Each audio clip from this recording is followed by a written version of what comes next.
को मैं विद्यार्थी परिषद में आता हुआ टाइम कहा करता कि कदम कदम पर लड़े थे तुमसे, कदम कदम पर लड़ेंगे तुमसे, दम है कितना दमन में तेरे, देख लिया है देखेंगे। वो तमाम लोग आज भी तैयार है। रुंधा गला, अपनों के लिए चिंता और अपने क्षेत्र के लिए खाली हाथ वापस लौटने का दर्द इस वक्त रविंद्र सिंह भाटी के शब्दों में आप बखूबी महसूस कर सकते हैं। राजस्थान विधानसभा सत्र के शुरू होते ही भाटी ने उम्मीदें लगाना भी शुरू कर दिया था कि उनके क्षेत्र को ज्यादा न सही लेकिन कुछ ना कुछ तो जरूर मिलेगा। लेकिन शायद सत्ताधारी सरकार ने जनता के हित से ज्यादा राजनीतिक द्वेष को ऊपर रखा। इस बार के बजट में शिव विधानसभा के लिए कुछ भी नहीं था, जिसके बाद सदन में रविंद्र सिंह भाटी के बाद भाटी ने अपना रौद्र रूप भी दिखा दिया। भाटी ने साफ कहा कि हमसे सुझाव मांगे गए थे लेकिन दिया कुछ नहीं गया। सदन में कार्यवाही के दौरान उन्होंने अपना गुस्सा और निराशा दोनों जाहिर किए। भाटी ने यहां तक कहा कि शिव विधानसभा की जनता आज उनसे पूछ रही है कि बजट में शिव विधानसभा सीट का नाम क्यों नहीं था। भाटी ने इसे सिर्फ गुस्सा बताया। सबसे पहले आप सुनिए कि भाटी ने क्या कुछ कहा और इस दौरान भाटी किस कदर भावुक भी हुए। मैंने तमाम वो मांगे रखी, प्रदेश की सरकार के आगे रखी। इन्होंने सुझाव मांगे, भर भर के सुझाव मैंने भेजे, पर एक भी जगह बजट में शिव विधानसभा का नाम नहीं डाला गया।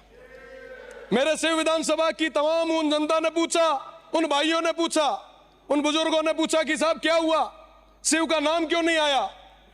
मैंने कहा साहब यहाँ बड़ो दौर लागो कि यहाँ पे एमपी रो चुनाव लड़े आया। मैं आपसे ही था, मैं कोई और नहीं था, कहीं और से नहीं आया था। कोई अगर रीस हुए तो मारे हम काटो, मारे हुए लोगों कहीं कुन बिगाड़ी हुए। इस बजट में आपने सीमांत के उन लोगों को नकार के उनके साथ एक कुठाराघात किया है। हम किसके लिए मांग रहे थे साहब? उन लोगों के लिए जो आजादी के बाद तक अभी तक उन अभावों में जी रहे, पर बदले में उनको क्या मिला?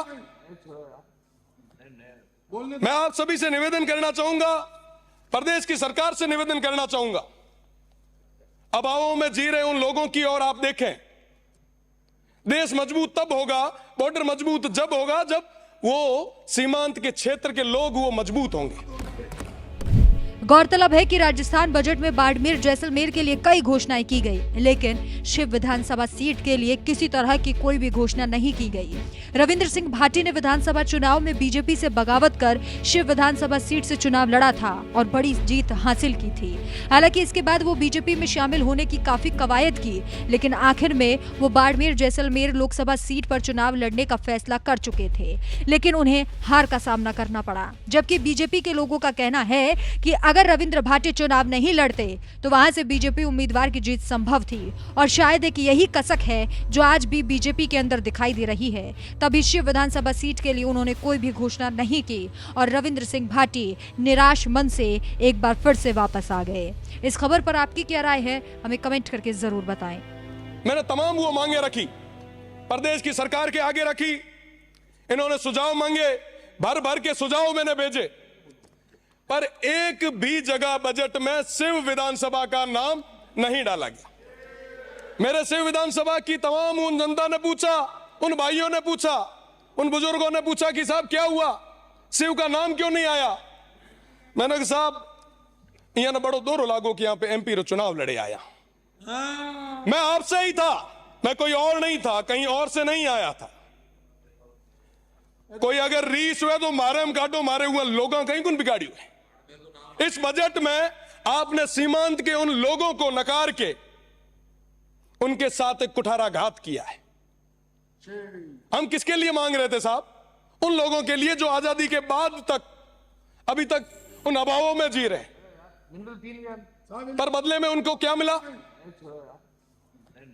मैं आप सभी से निवेदन करना चाहूंगा, प्रदेश की सरकार से निवेदन करना चाहूंगा, अभावों में जी रहे उन लोगों की ओर आप देखें। देश मजबूत तब होगा, बॉर्डर मजबूत जब होगा जब वो सीमांत के क्षेत्र के लोग वो मजबूत होंगे।